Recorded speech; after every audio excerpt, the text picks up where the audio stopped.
Hello, and welcome to Middle Class Film Class with me, Tyler, your host, and co-host Joseph and Peter. Welcome, guys. Hello. So today we watched You're Next. What is that?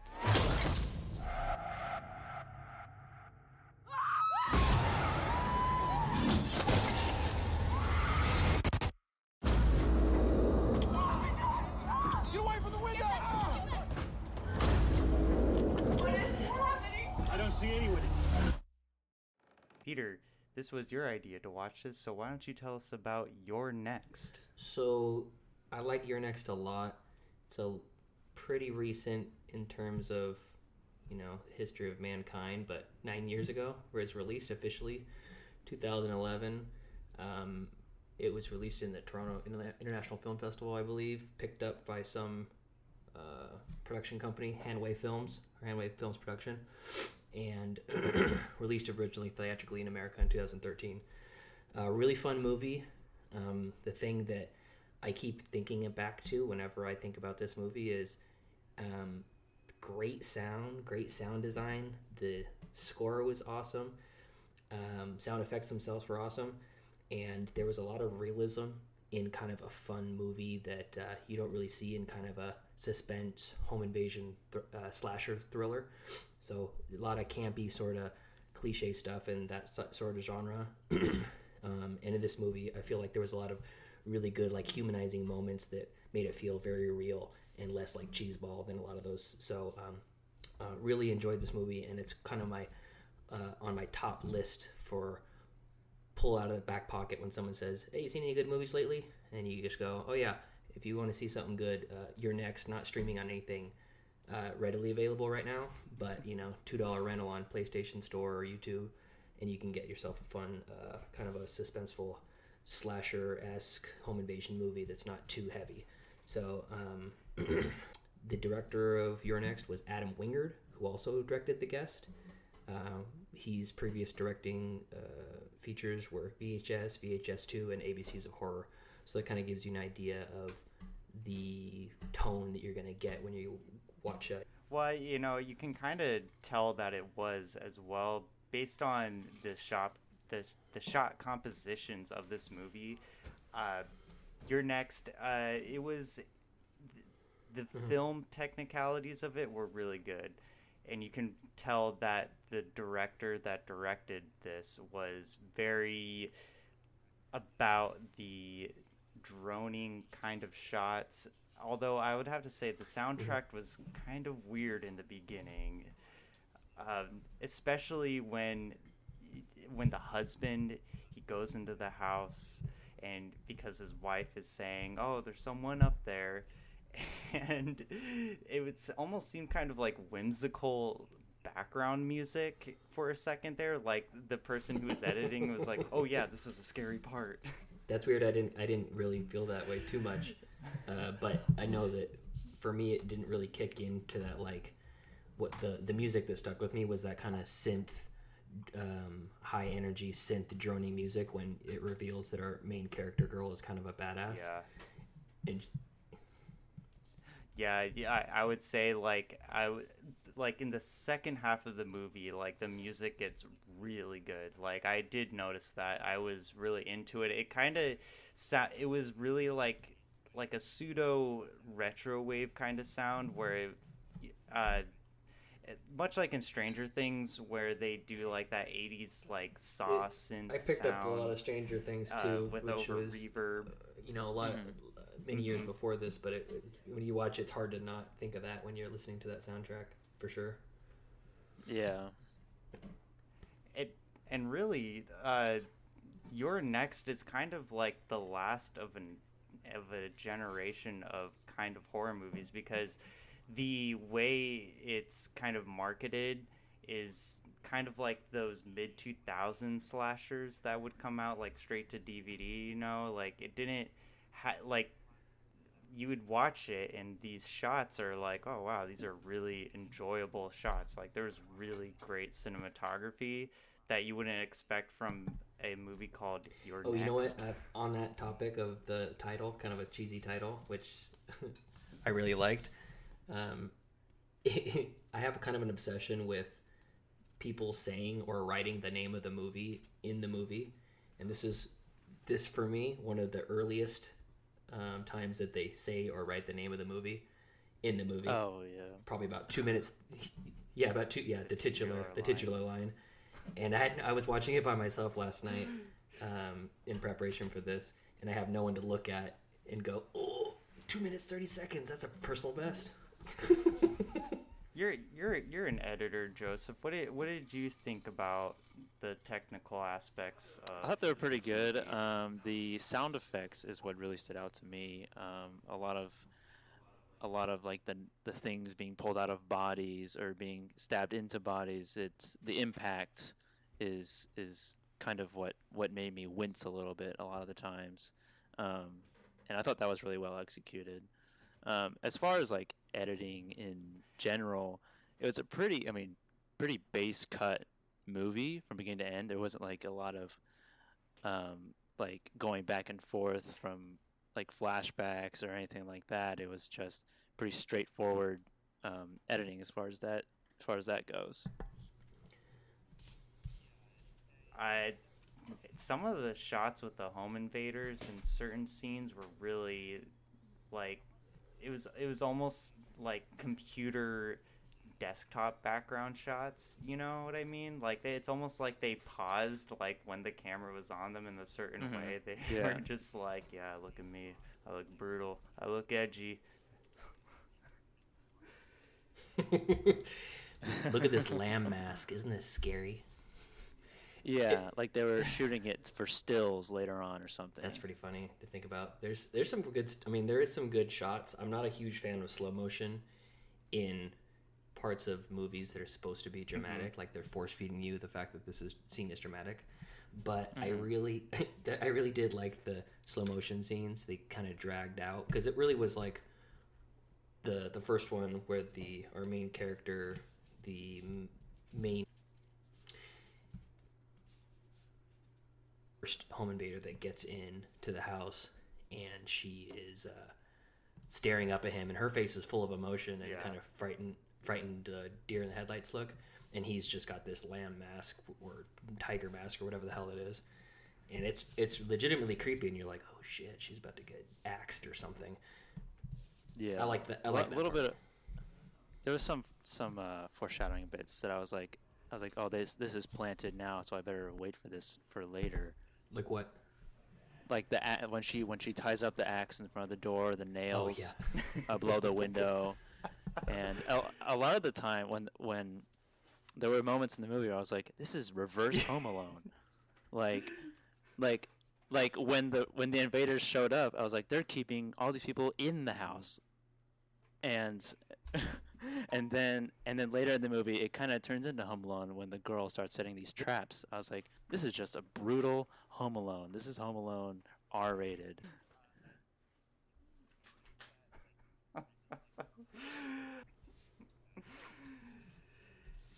Yeah, so I don't know. So there's another scene that I recalled in the beginning of the movie that kind of stood out to me too, is when after the husband checks the furnace of the house, he walks in to, greet his wife in the dining room, but he walks in with such a way that it seems like he's walking in on something. So Maybe he was like worried that she was like snorting Vicodin or something. well, there is a real white privilege-esque like mood to this movie, like, because it's upper middle class defense contract family. I'd probably say this is pure like solid echelon upper class. There's no middle about them. I thought this would I came up with this funny idea that this movie was actually made by the Republican Party as like murder porn, and that the people that were the home invaders were actually Antifa or like extreme left-wing people, because he worked for the Defense Department. Like it kind of made sense that way. I was just like, okay, well, like, it's this military contractor guy. He's getting murdered left and right by these young people. And the killers are like animals. They don't care about killing. He's like, isn't this what I pay you for? And he's just like, all right. It totally like made me think like, dude, this is a conservative family's worst nightmare. Like, literally. Plus, they portray them in a pretty rough light. I mean, they're peeing in bottles in the closet, waiting for this family to come home and murder them. Yeah, that's right. And there's a bunch of like graham crackers like scattered around the bed too, to make sure. They're like, what do these hippies eat? Graham crackers. That's probably it. Yeah, I think that I said a little earlier, but the little realistic details in the movie made me kind of laugh and really enjoy this movie just a little bit more. Like, let's see. The douchebag brother who has an arrow in his back when he runs under the wire. He hits his back arrow and faints. That was pretty funny. You're like, in so many times in movies, you're like, yeah, right. He would have got that arrow caught on that piano wire, and then it happens, and you're like, oh shit, look at that. There's that. The killers. He's talking to him in one scene when he finally acknowledges the killer. And he stops and pulls like a earbud out of his ear, and he's just like listening to, I don't know, The Clash or something. He's like, what? The arrow in the back when he first gets hit, and they go into the other room, into the foyer of the house, and they're asking like, let's make a break for the car, and they're debating like who's the fastest, and he's like, I'm the fastest, but I got this arrow in my back. Yeah. Yeah, I did like that the dude was bleeding out his back with an arrow sticking out of his body, and he's still calling his younger brother fat and claiming he's the fastest of the group. I'm the fastest, but I've been shot. Maybe if you could put the Twinkie down, you fat ass, you could be the fastest. That guy's such a douche. I do like the strongly drawn characters. You have like the art school brother who is not necessarily an art school. Felix. He's not really an art school, dropout or whatever, but they call him a degenerate, and he knows stuff about cell phone jammers and stuff. And the one douchebag brother that's wearing a shawl collar cardigan and trying to sexually assault his wife in the bathroom. Yeah, that was an intense scene for sure. Actually, you know what was really one of the more intense scenes was kind of like towards the middle of the first act. The mom tells the girlfriend that she's out of milk. The Erin, Crispin's girlfriend. The mom pauses way too long to answer that question, and I was thinking, was she gonna ask Erin to like milk her or something? You've seen too many Love Frontier movies, Tyler. Yeah. That didn't necessarily cross my mind, but I did think that she was probably holding something back. I was kind of expecting her to be like, "It's really nice that you're here," and like talk down to her. There was something and, like, about condescend to her. I was expecting more from as the movie progressed. I was like, she's like taking pills. She seems like she's kind of crazy or something. Like it didn't really get drawn out that much, or it was just addressed. It wasn't really addressed. But also she seemed like, how many kids were there that she had? Three brothers and a sister. Okay, so I couldn't tell how old she was. Like she looked like she looked like an old young woman or a young old woman. She was a cross between Dame Judi Dench and that chick from The Office. The blonde-haired chick from The Office is a bitch that no one likes. Angela. Yeah, Angela from The Office. Angela. I think that the other thing that really stuck out to me that makes this movie stick in my head is some of the really intense graphic scenes that you see. The first real violent shot that happens, besides the dude getting shot, which by the way was my favorite kill scene in the movie, was when the guy gets shot in the head with a crossbow, like during like a family argument dinner.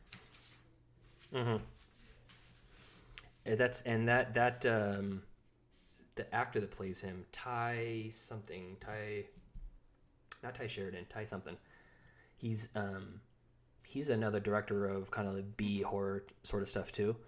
He's a ton of ABCs of horror, that sort of stuff, and worked together with the director on other stuff. But he after that happens, and they're like very quickly like going into panic mode and like, okay, let's just make a run for it. They're not going to expect us, and it's like they kind of made some big leaps right away, which is a little bit weird on the writing part, but still, you know, it propelled you right into the action very quickly. But the scene where she's running out the door, you're preparing for something. You know something's going to happen, and you're like, what's it going to be? Is the guy going to be out there with a gun? You know, are they going to attack? Yeah, she's going to get killed immediately, like, and then face immediately. I'm not going to spoil it, but what happens is way more intense than what you think is going to happen, and you're like, oh fuck. Yeah, people are home alone. Yeah, this is grown up Home Alone. It's great. Yeah, back to the filmmaker who gets the first kill.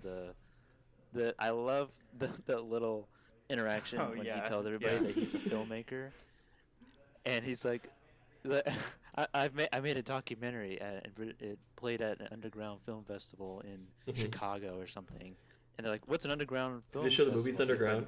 Like movies underground. I love commercials. Do you make commercials? That's all I watch is commercials. Yeah, I know. That's why I watch too. It's. I understand where he's coming from, but at the same time, like he looked like a douche. Like he was wearing indoors. like that scarf at the dinner table. But I mean, I'm sure it wasn't. I'm sure it was intentional for any person who's made one. Yeah. I wrote, star and directed in my own one-man show short. It's 12 minutes long. It's called The Chambers of My Heart. and when that guy gets killed, though, that one thing I really loved about this movie was that there was no like gradual like slip into chaos. Like they weren't pretty immediate. It was really people are under the table, like, because like they right away. They see him dead, and they're like, "Oh my god!" And then the sound of the crossbows hitting the windows was just very intense because it was like, I mean, I don't know if you guys ever heard a crossbow fire in real life, but like you can hear the wind behind those arrows, man. So the chaos into the first kill was very enjoyable. And one thing that kind of struck me odd though was that after, you know, they get to safety and the husband puts the wife in the room, like putting her to bed. Yeah, that was I was weird. like, I was just like, what is she gonna sleep this off now? Like, I would have been curious to know if so. As the movie goes on into the second act, you find out that Erin, the girlfriend of Crispin, she grew up in the ass end of Australia in a compound with a paranoid dad, so she knows. It's like Hannah, but indoors. It definitely could have used like one over the top character kind of losing his shit. I think most of the interactions with the family were just like normal family infighting and weren't necessarily like. I feel like the amount of drama that was at the argument of the table because the main brother Crispin was dating a former student, Erin. That was just as much drama as there was after the dude's got a fucking arrow in his back and they're arguing about who's the fastest. You know, it would have been nice to have someone with a little bit of like. Over the top energy like Nicolas Cage or like a Sam Rockwell or something like that to drop in and be be something, be like a like almost like part of the plot, you know. Yeah, I think they tried to do that in the beginning, and then they realized, well, he has an arrow in his back, and they definitely are erring on the side of somewhat realism, and I'd say it's to the point where that the realism is that he has an arrow in his back, pull it out. There's no way he would be, you know, conscious for that, which I appreciate. Like I think it's pretty cool that they were very like strict with that rule to a certain extent. Most of the characters are just in general not likable, except for Erin, who as soon as you realize what she is, you're like, damn, all right, cool. Everybody take a knife. All right, cool. Erin, we're following you. You know. Yeah, it was before it's revealed that she's a survivalist. I wrote down in my notes. I was like, Erin is a survivalist. Like, I'm retarded. Because like she just conveniently knows all this stuff already. She's like leading the pack already, and I was like, oh, she's taking charge without hesitation. Her boyfriend's like gone in the night, and she's like, all right, forget about him. I thought it was funny that they're like, the brother was like, Crispin's gonna be okay. He can take care of himself. She's like, no, he can't, but thanks. He's a fat loser. No, he's gonna die out there, but that's all right. Brings me to a very obvious thing that I noticed in the editing is that they cut a whole scene of Crispin running to wherever he was running, because every scene that showed him going to the destination he was going to, he was always out of breath, but they never showed how he got there. I was like, they're not going to show that actor running. He's more of a saunter. He's sauntering through the woods. Yeah. I mean, he's given a little hustle. But, plus if he was, if he really was running, he would have been out of breath by the time they had to put the mic on him. He's more of a sprinter. Short distance. It's like a corgi. I have a question for you both of you guys. Have you seen Murder Party? Yeah. Murder Party. That's that Netflix movie, right? Where no, it's the one. It's on Netflix. It's okay. Oh gosh, what's the guy's name? He did Blue Ruin and Green Room. Shit. Yeah, I know. It was his first movie. It was Macon Blair is the one of the lead characters, and Jeremy Saulnier. And it's their like little group of filmmaker friends that made the few movies together. It was Murder Party, Green Room, and Blue Ruin. And if you ever seen Murder Party, there's a lot of parallels to this movie. Definitely the music is there. It's Murder Party's way more feels more low budget than this movie is, for sure. It's definitely goofier and campier, but there's a lot of edits and scenes and like death scenes that mirror Murder Party very closely, which is great because these are both like low budget kind of early films to directors that are making bigger stuff now. I mean, Blue Ruin was fucking fantastic in my opinion. Your Next was, it kind of, what Your Next reminds me of? It reminds me of those mid-2000 comedy movies. They don't really make those anymore, like your Knocked Up. Oh, yeah. Or Superbads or 40-Year-Old How does that relate to this? Well, because the reason why I say that though is because they don't really make these kinds of movies anymore. Like, when's the last time that a movie had a major release that was like about home invasion? Or it seems to me, in my own perspective, that it's been very supernatural.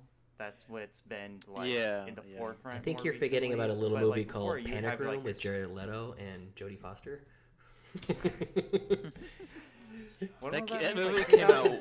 Yeah, that movie came out way turn of the century.